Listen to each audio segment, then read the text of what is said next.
Shedeur Sanders' first career start was absolutely perfect for exposing all the hot takes. My grade, incomplete, and that's why I absolutely loved it. I'm Doug Kezirian. This is Hard Pass, also available in podcast. Shedeur Sanders made his first career NFL start, and the hot take gods could not have scripted it any better.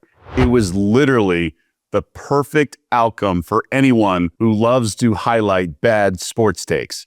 And the dark humor of it all, let's face it. His performance at times was good. Also involved some strange decisions and was victorious. But a win that is a bit flimsy, all things considered. So really, the way this game played out can expose any sports personality, and that's why it was such a beauty. It's easy to sniff out anyone making an emphatic argument without recognizing how wishy-washy it all might be. Those with tunnel vision and a hidden agenda can't hide behind anything concrete, good or bad, and that is why I absolutely loved how the entire game played out. So what do I mean by all this? I think Shedeur's performance was fine, and it left anyone with an open, logical mind wanting to see more. That's all.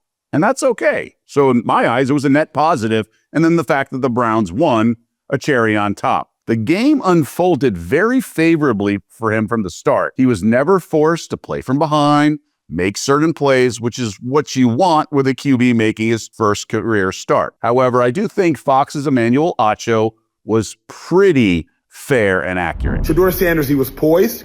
He extended plays. He got outside the pocket. He kept his eyes downfield. He directed traffic. He did everything you want to see a young, talented quarterback do. You can grow from there. If today was the floor for Shedeur Sanders, I'll take it.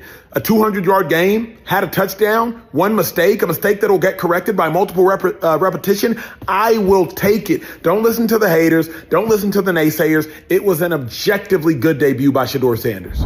I think that's a pretty good way to put it. If that was the floor of his career, even his season, then that's great. But we're not really sure, are we? You know, considering the defense and special teams are what dominated the game and staked him to an early lead, and he got to play downhill and didn't have to rally and go for it on fourth down, things like that. They were facing a really bad opponent, one of the worst teams in the league. So that's a big assumption to make. That's the minor hole I would poke in his sort of take. I just think we need to see more to assess whether that truly is the floor or that game just unfolded in such a favorable way. Let's recap it. First quarter, Browns got a huge punt return, as I mentioned, setting them up on the 13-yard line. After a handoff, Cleveland goes to the Wildcat, and they score a touchdown without Shedeur featured on the TD. So Sanders really does nothing there, right, after the long punt return.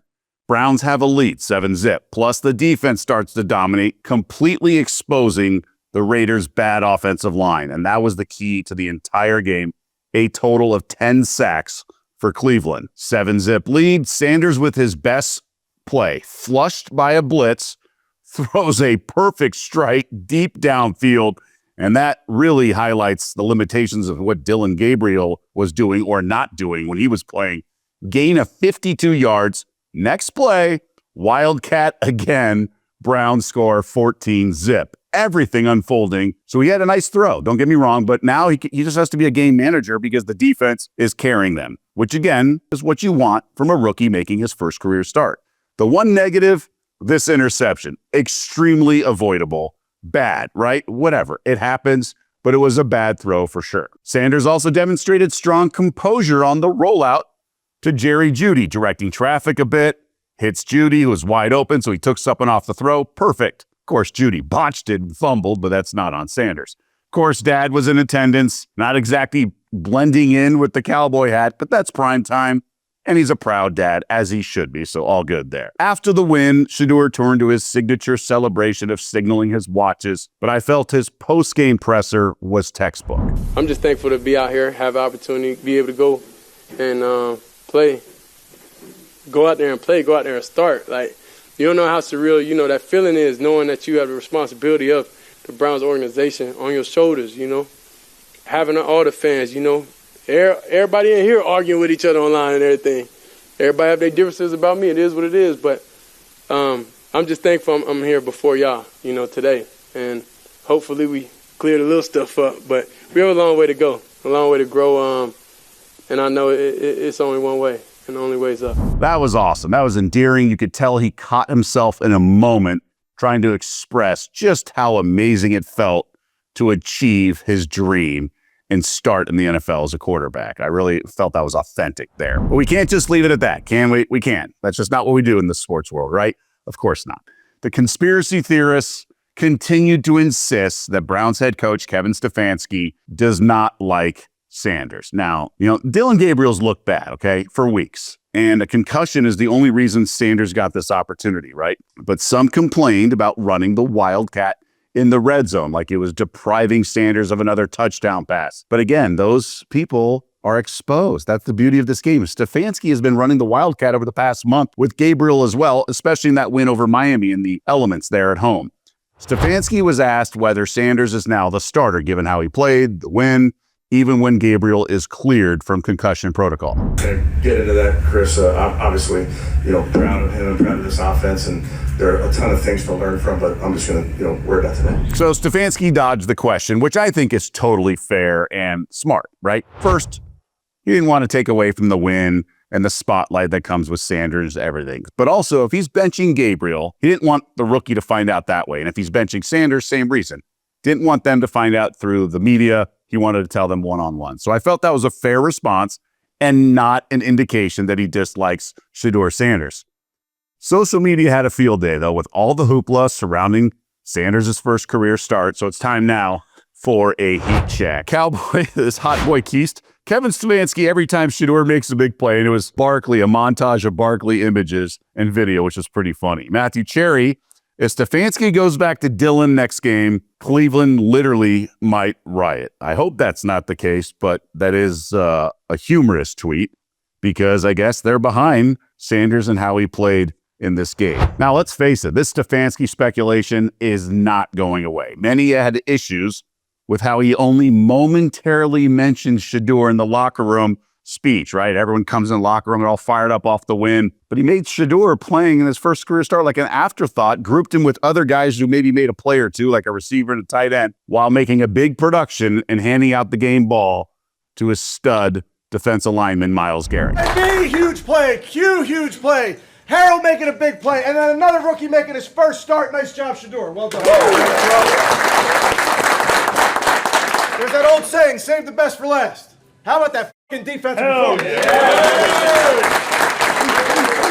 And that's what's so interesting about all this. Either Stefanski doesn't care at all, which is likely the case, but he could also play the game a little bit, right? He can make things easier for himself, but also just improve the overall optics. Like it or not, optics are part of the sports world. In Shannon Sharp's talk show, which Chad Ochocinco Johnson called Nightcap, they were fired up about this. This notion that this was just a whole hum performance. Right. The guy got no snaps with the guys that he played with today until Wednesday of last week. Yeah. And he does that on the road in a hostile environment. Mm-hmm. And all you got for him is that. That is not the individual that they want at the helm. They made that clear a long time ago. The game that they've been playing in training camp, him not getting reps, we understand that. So therefore, you actually wanting him to give him credit after a game, that ain't happening. So to me, it's not surprising to me because, okay, we already know what it is. We know you're not our guy. I think Shedeur even knows that as well. He's not tripping. Hostile environment. Really? Look, I respect Sharp's opinion. He played and was a total superstar, but I do agree that Sanders looked way better than Dylan Gabriel did and should be the starting quarterback moving forward. However, the game unfolded in a perfect way. Controlled environment, and the Raiders are not good at all. One of the worst teams in the league. All I'm saying is that it's a great first start, and I would love to see more, but I'm also not going to heap on a bunch of praise. He did show he belongs in this league, at least as a rookie quarterback with what seems to be huge upside. So that is a giant win. I'm excited to watch more. But one subject matter still has to be addressed. Does the polarizing of Shedeur Sanders mainly involve race? Is that at the core of all of this? Why there's such dissension and things like that. I don't know. Honestly, I don't. I've never been jaded that way, but I also realize that could be very different from a large part of our society. I'm not naive, right? However, I do think it would be naive to think that every single fan is 100% colorblind. It's not the case. After all, look at some of the replies to Josina Anderson's coverage on X. I mean, I love her hashtag of rent free, but yeah, she has to deal with some of this stuff and it's kind of silly, the DEITE. But I genuinely believe it's just a sliver of this discussion. I think it starts with his dad, right? Being the son of a Hall of Fame player, nicknamed Primetime, outspoken his whole career. And he's also a visible coach in a power conference. It's going to bring attention that sometimes rubs people the wrong way, even though he was so well liked as a player, throughout his career. Plus, Shedeur's behavior at times has been brash, whether it's the flaunting of the watches, the money, whatnot. It does foster some Johnny Manziel memories, but two major differences. One, Manziel won a Heisman Trophy, right? And he was a high profile and very successful, even though he didn't go undefeated or anything. The second one is social media is more present now, right? So Sanders is going to kind of move that needle even more so. But aside from those factors, would society have evaluated Manziel the same way if he were black? I mean, I don't know. Let me know your thoughts. Join the conversation. I want to hear your thoughts on that. And also, should Shedeur Sanders be the starting quarterback of the Browns moving forward? Why do some people dislike him? Am I assuming too much? Did he say something specific? Has he thrown teammates under the bus? Yeah, I think getting his number retired was silly, but other things, let me know. Join the conversation.